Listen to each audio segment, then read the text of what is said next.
Hello everyone, welcome to Noob tonight, where a noob with only 300 rating tries to become Grandmaster. Now, for disclosure, I'm only making these videos to not only document my journey, but to teach a few of the things that I pick up along the way, and to teach and to learn a few things from my audiences in via the comment section. So let's get on with it. Today's video is about the London Open. So the reason that I started to think about the London Open was because I was having a lot of trouble in the opening of the games as well. I started looking for easy openings that I can learn as a beginner, and the London Open was hands down the most popular system. Now, full disclosure, I've only had a little bit of success with the London Open, especially when I'm playing with the white. I've had a lot of trouble executing it when I'm playing for the black. Maybe there is some fundamental mistake that I'm making. Maybe London Open cannot be executed that well for the black side.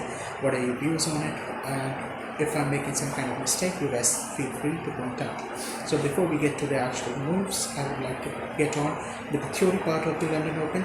So the basic idea is to actually gain control of the center, especially the blocks d4, d5 and e4 and e5, with e5 being the most critical part of your infrastructure.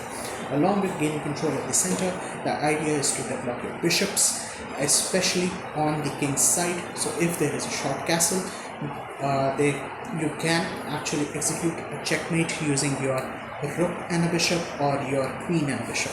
So let's get on with the actual moves.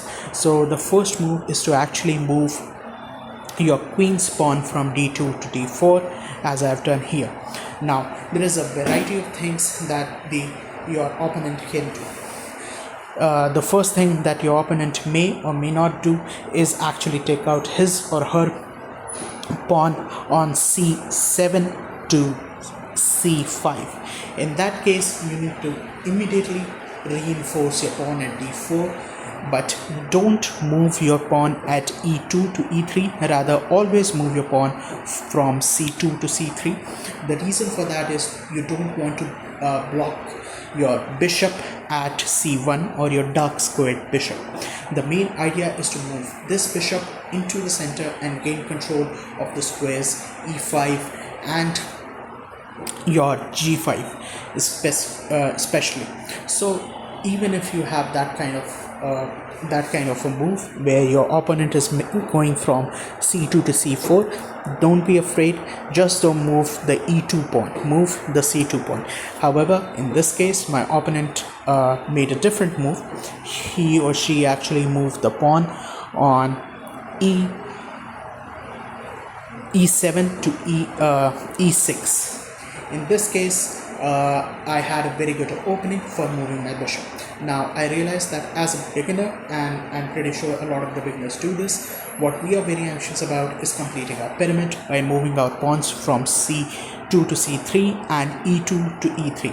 Now the problem with that is that if we do that before we mobilize our bishop, is that we lock in our bishops, and we also create a very tight situation for our knights and our queen as well. Because the reason that many of us do it is because we are in a hurry to create opening for our castle at the king's side, however, or the short castle. However, I would advise you that if your opponent does not play the move of moving the c7 to c5 pawn, always take out your bishop, as I've done here. Now what you will notice is, in this case, I have gained a lot of control in the center, especially let's count from c5 to c5 to e5, which is actually reinforced by 2 blocks. Now the next move that I want to make is I want to move my e2 pawn to e3. Now the reason that I'm doing it after mobilizing my bishop is because now I have already mobilized my bishop, and I have a bishop right in the center of the board. And apart from now, why I'm not moving my c2 pawn first? The reason that I'm not moving my c2 pawn first is that both my pawn as well as my bishop are out there prone to capture because they are not reinforced by anybody. But if I move my e2 pawn to e3, I reinforce both of them with just one piece. So that is why I always mobilize e2 before c2. Now, after mobilizing the e2, one problem is that many of us are in a hurry to take out our knight from b1 to c3. Now the problem with that is that we lock in our pawn at c2 and we do not complete our pyramid. A better move after taking out the pawn from e2 to e3 would actually be trying to mobilize your bishop from b1 to d2. So this was my take on the first few moves of the London Open, but after that it gets a little bit too complicated, and it basically depends on what your opponent is doing.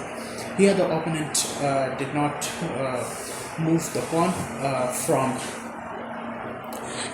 c7 to c5, but what we can see here is that I have executed the first few moves, but I am not showing you the aftermath of it because that's not the point, and it depends on a lot of moves that your opponent is making, and there is almost an infinite number of permutations and combination. And if you're a beginner like me, we have no business memorizing those permutation and combinations unless we get our basics right. So that was it for this video. I would share a follow-up video on how to do the further moves, or what